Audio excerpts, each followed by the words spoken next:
നമസ്കാരം. മനസ്സിൻ്റെ പലതരത്തിലുള്ള പ്രശ്നങ്ങൾ വഴി ശരീരത്തെ ബാധിക്കുന്ന സൈക്കോസോമാറ്റിക് ആയിട്ടുള്ള നിരവധി രോഗങ്ങളുണ്ട്. അപ്പോൾ ഒരു സുപ്രഭാതത്തിൽ ഒരാൾക്ക് പാനിക് അറ്റാക്ക് വരുമല്ല. പലതരത്തിലുള്ള മാനസിക സംഘർഷത്തിൽ കൂടി, നെഗറ്റീവായിട്ടുള്ള ചിന്തകളിൽ കൂടി, ഉത്കണ്ഠയിൽ കൂടി, ഭയത്തിൽ കൂടി, മനസ്സിൻ്റെ തലത്തിൽ പലതരത്തിലുള്ള സങ്കീർണമായ മേഖലകളിൽ കൂടിയൊക്കെ സഞ്ചരിച്ചിട്ടാണ് ഒരു വ്യക്തി പാനിക് അറ്റാക്കിലേക്കൊക്കെ എത്തുന്നത്. അപ്പോൾ ഇത് വരാനുള്ള പോസിബിലിറ്റി കൂടുതൽ ആർക്കൊക്കെയാണ്? അതിൻ്റെ ലക്ഷണങ്ങൾ എന്താണ്? വന്നു കഴിഞ്ഞാൽ ഉടനെ, അല്ലെങ്കിൽ വരാനുള്ള ഒരു സൂചന കണ്ടാൽ ഉടനെ ആ വ്യക്തിക്ക് എന്തൊക്കെ ചെയ്യാൻ പറ്റും? ഇന്ന് ഞാൻ പറയാൻ പോകുന്നത് അതാണ്. അതിനു മുമ്പ് ഈ ചാനൽ നിങ്ങൾ ആദ്യമായിട്ട് കാണുവാണെങ്കിൽ ഒന്ന് ലൈക്ക് ചെയ്യണം, സബ്സ്ക്രൈബ് ചെയ്യണം, ഷെയർ ചെയ്യണം. ഈ പാനിക് അറ്റാക്കിനകത്ത് തന്നെ പലതരത്തിലുള്ള വേരിയേഷൻസ് ഉണ്ട്. എല്ലാവരിലും ഒരുപോലല്ല ഇത് വരുന്നത്. ഇതിൻ്റെ സിംറ്റംസും ഒരുപോലല്ല. ആങ്സൈറ്റി ഡിസോർഡർ ഉള്ളവരിൽ ഇത് വരാനുള്ള പോസിബിലിറ്റി വളരെ കൂടുതലാണ്. അതുപോലെ തന്നെ കുറച്ച് നാളായിട്ട് മാനസികമായിട്ടുള്ള കടുത്ത സംഘർഷം അനുഭവിക്കുന്നവരെ സംബന്ധിച്ചും ഇത് വരാനുള്ള പോസിബിലിറ്റി കൂടുതലാണ്. നമുക്ക് പ്രധാനമായിട്ടും രണ്ട് ബോഡിയുണ്ട്. ഒന്ന് ഫിസിക്കൽ ബോഡി, മറ്റൊന്ന് മെൻ്റൽ ബോഡി. അതിന് രണ്ടിനും അതിൻ്റേതായിട്ടുള്ള ഡിഫൻസ് മെക്കാനിസം ഉണ്ട്. മെൻ്റൽ ബോഡിയുടെ ഡിഫൻസ് മെക്കാനിസം കുറവുള്ളവരെ സംബന്ധിച്ച്, അല്ലെങ്കിൽ വീക്കായിട്ടുള്ളവരെ സംബന്ധിച്ച്, അല്ലെങ്കിൽ അത് നെഗറ്റീവായിട്ട് പ്രവർത്തിക്കുന്നവരെ സംബന്ധിച്ച് അവർക്ക് ഉത്കണ്ഠ കൂടാനുള്ള ടെൻഡൻസി ഉണ്ട്, ഭയം കൂടുതലായിട്ട് വരാനുള്ള ടെൻഡൻസി ഉണ്ട്. ചില സാഹചര്യത്തിൽ അവർക്കും ഇതുപോലുള്ള പാനിക് അറ്റാക്കും അതിൻ്റെ വേരിയേഷൻസും വരാനുള്ള പോസിബിലിറ്റി ഉണ്ട്. അതുപോലെ ഇതിൻ്റെ പ്രധാനപ്പെട്ട ലക്ഷണങ്ങൾ എന്തൊക്കെയാണ്? ഹൃദയമിടിപ്പ് കൂടുക, അതുപോലെ ശ്വസിക്കാൻ പ്രയാസം വരിക, ഷോർട്ട്നെസ് ഓഫ് ബ്രീത്ത്, അതുപോലെ ചെസ്റ്റ് പെയിൻ, സിവിയർ ആയിട്ടുള്ള ചെസ്റ്റ് പെയിൻ, ഹാർട്ട് അറ്റാക്ക് വരുന്ന പോലെ തന്നെയുള്ള ചെസ്റ്റ് പെയിൻ,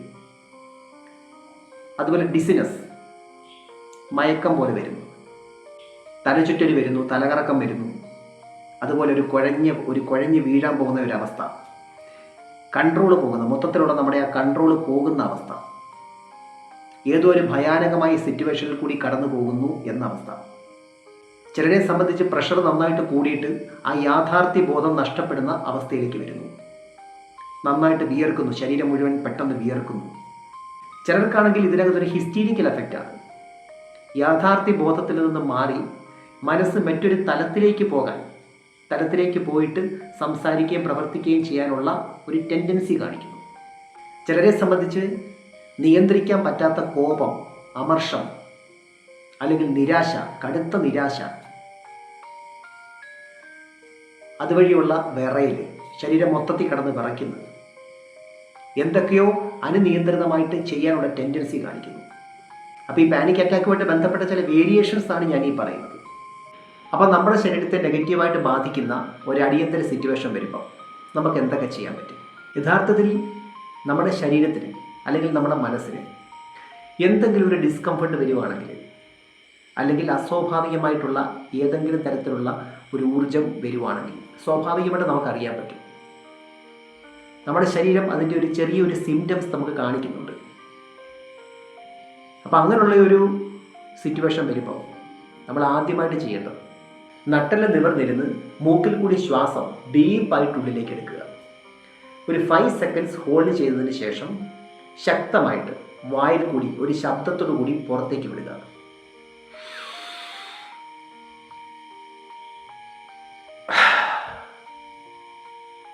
ഈ ഒരു രീതി നമ്മളൊരു 5 പ്രാവശ്യം, നമ്മൾ ഏത് സാഹചര്യത്തിൽ ഇരിക്കുകയാണെങ്കിലും 5 പ്രാവശ്യം അത് ചെയ്യാം.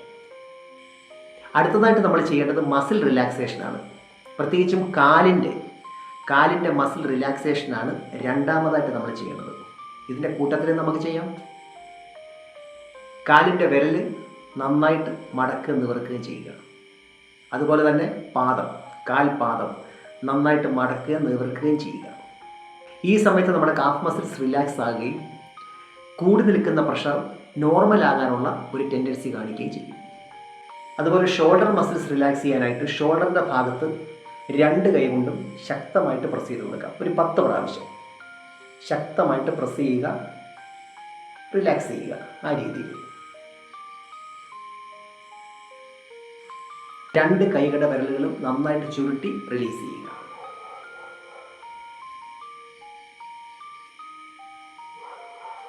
മൂന്നാമതായിട്ട് നമ്മൾ ചെയ്യേണ്ടത് മനസ്സിൻ്റെ ശ്രദ്ധ, ഫോക്കസ് തിരിച്ചു വിടുക എന്നുള്ളതാണ്.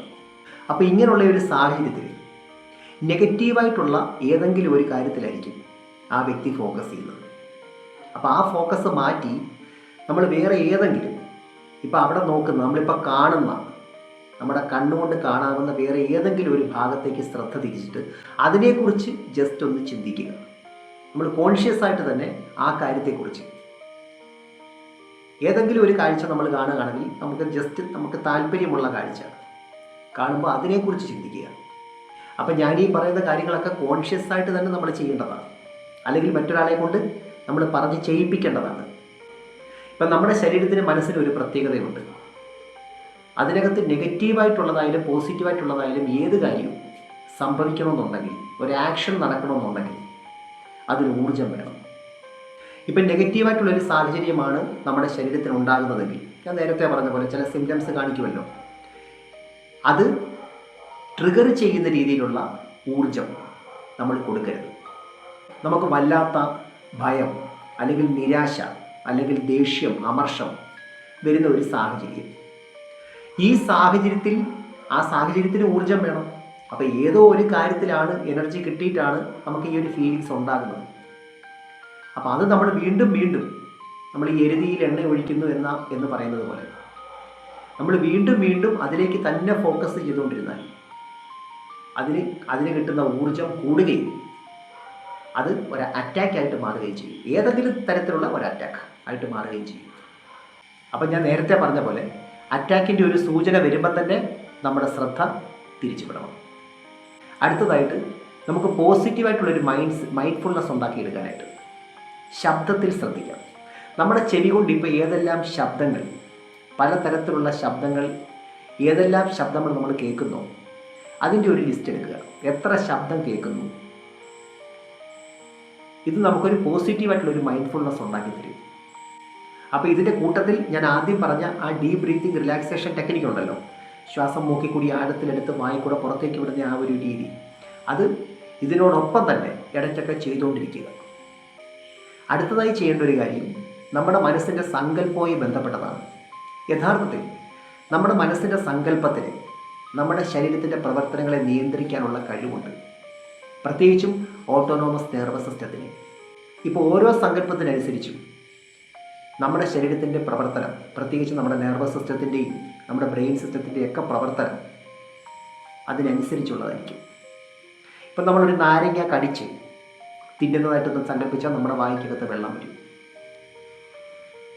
അതല്ല, വിഷമകരമായിട്ടുള്ളൊരു സിറ്റുവേഷൻ, നമുക്ക് വല്ലാതെ ഫീൽ ചെയ്യുന്ന വിഷമകരമായിട്ടുള്ളൊരു സിറ്റുവേഷൻ നമ്മൾ ഓർത്താൽ നമ്മുടെ കണ്ണിൽ നിന്ന് വെള്ളം വരും, കണ്ണ് നിറയും. ഇതൊക്കെ തന്നെ നമ്മൾ മനസ്സിലാക്കുന്നത് നമ്മുടെ മനസ്സിൻ്റെ സങ്കല്പം അതിശക്തമാണ്. അപ്പോൾ ഈ സമയത്ത് നമുക്ക് മസ്റ്റായിട്ട് ചെയ്യേണ്ട ഒരു കാര്യം,